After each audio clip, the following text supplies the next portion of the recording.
Hey fellas, it's been quite a while since I last posted, but we should hopefully be back to a normal uploading schedule starting with this new video series. Welcome to the Self-Sufficient Vlog, a series where I share my gardening experiences with you and how I work my way into a more self-sustainable lifestyle. Also including cooking and how to preserve and ferment your own food too.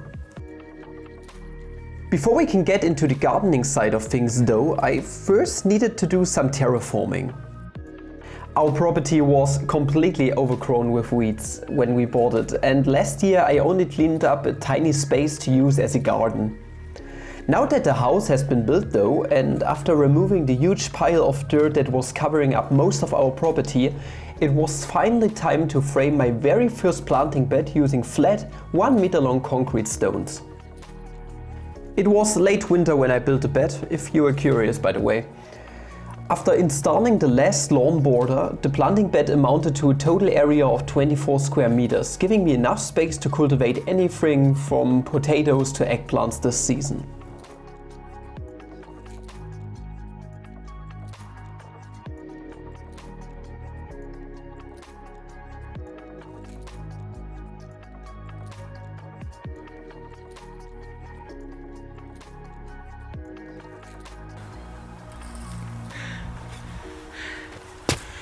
Yay, done. It's framed. There was a lot of work and now I need to fill the whole planting bed up with all the soil that I have thrown out previously. I did that because, well, the earth or the soil is gonna be nice and fluffy once I throw it in once again, meaning it's better to absorb the moisture and everything overall. So yeah, let's go. The place where I extracted the earth from was overgrown by grass, by the way, so to avoid grass from growing heavily once again, I sorted out the grass patches as best as I could when filling up the bed with the sandy ground again. And to make everything look nice and tidy, I used my rake like a champ and flattened everything and just gave it a very nice and fluffy and very airy structure. It's still pretty cold outside these days, but I'm still gonna plant my potatoes because, well, 10 centimeters underneath the soil. It's pretty warm still with like 2 degrees outside, so that should work. I took my potatoes in the last 2 or 3 weeks and I let them sprout some roots, you could say. Not yet roots, but the predecessor of roots, and now we are just gonna put those in. Then we are going to wait for the rain, which is going to come tonight, and then everything should be fine in the next time. So yeah, let's do it, I suppose.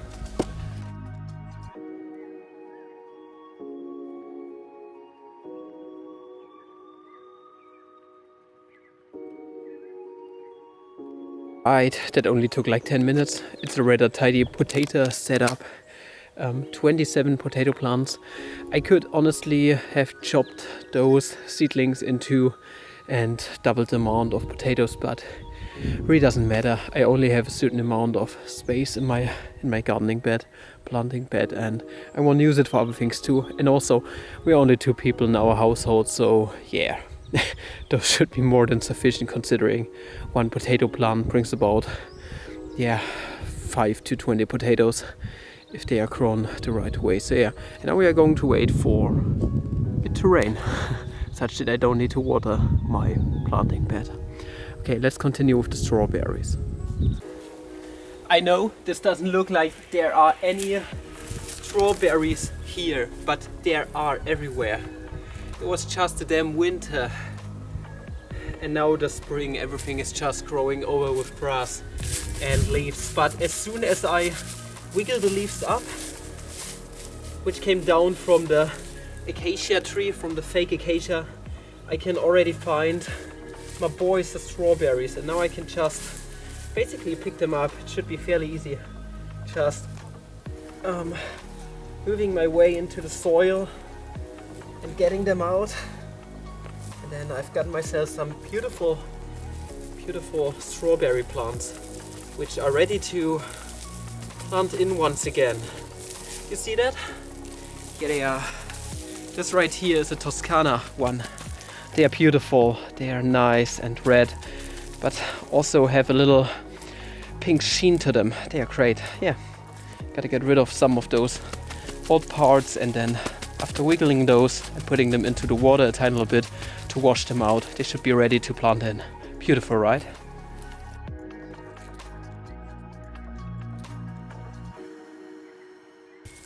And those are sunshine ones. They are very small yellow forest strawberries, and they are rather delicious. They are really soft and very small.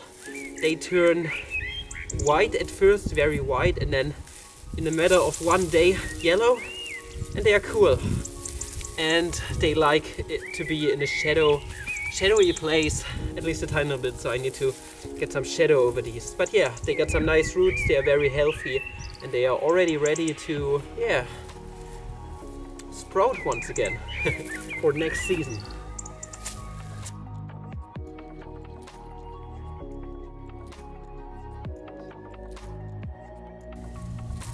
This is gonna take a while, so we are gonna skip forward. You know how when you buy plants from a store, the roots are always crammed heavily together inside of the pot, taking its shape in the process? It's kind of the same situation here. For the strawberries to really easily adapt to the new ground and also to avoid transplant shock, we loosen up and rehydrate their roots. These suckers and also the interconnected smaller strawberry seedlings must also be separated.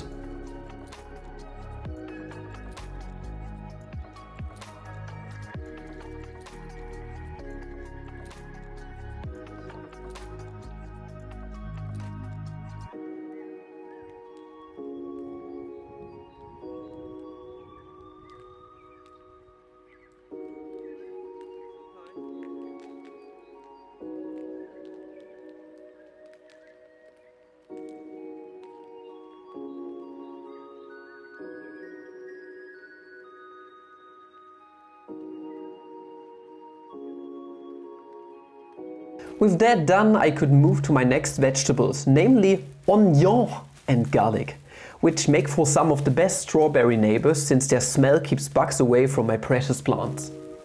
The sandy ground is not good at draining moisture, so I mulch the bed before filling it up with an additional layer of store-bought soil, which is very nutritious from the get-go, so this is very promising when we want to have some nice and big plants.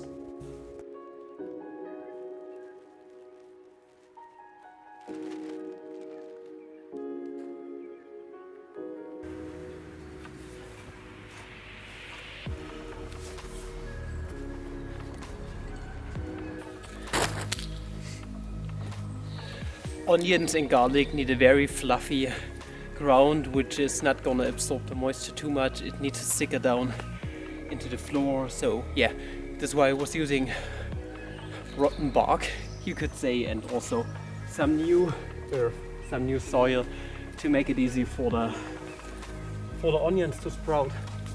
And we are gonna plant those tomorrow. They are special onions, they are very good.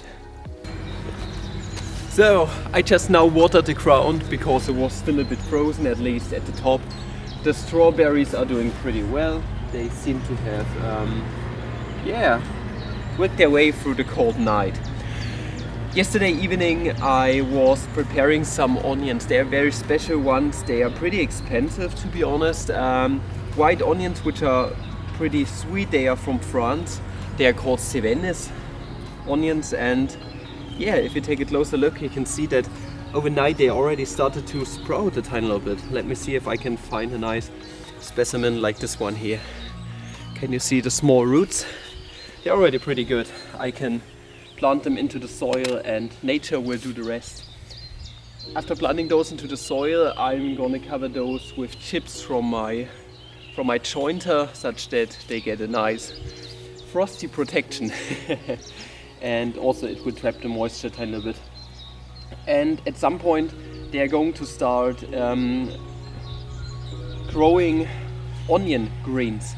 And once this starts, I'm gonna separate those into multiple onions. If I separate those, they are going to grow bigger onions out over time. You can see they are 3 little rings where they are going to start growing onion greens and thus separate onion heads, bulbs over time. This is what I'm going to do. Gonna wait until they start sprouting. And the other type of onion that I got, that was one that I got here.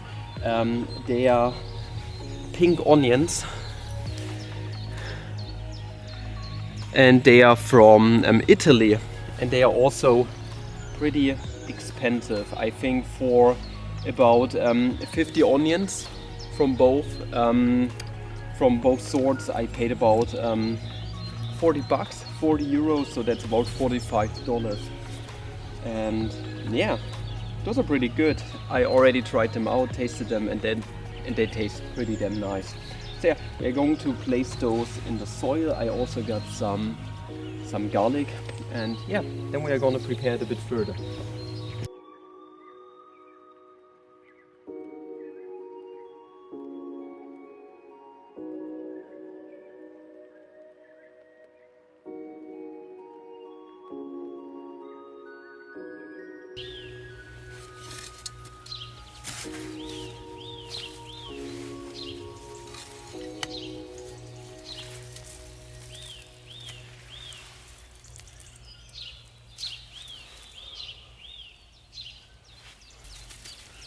Wow, they are from last year. Those were just kitchen scraps. I prepared a video for those already, but they are already good to separate. You see those? Those are the onion greens, and they have different bulbs attached to those.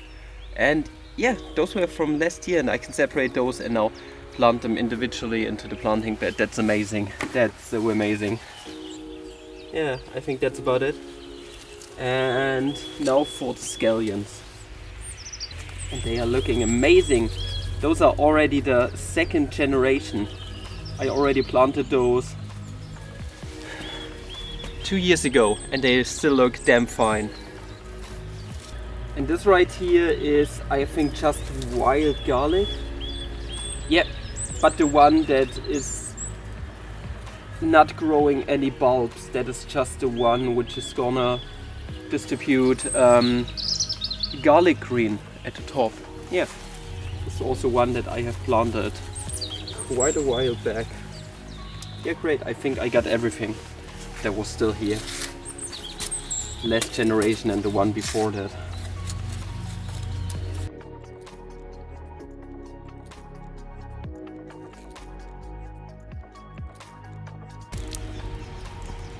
So everything found its place, which is really great. And now I can use my trusty wood to cover everything up. And then we can water it, and then we are good to go for today.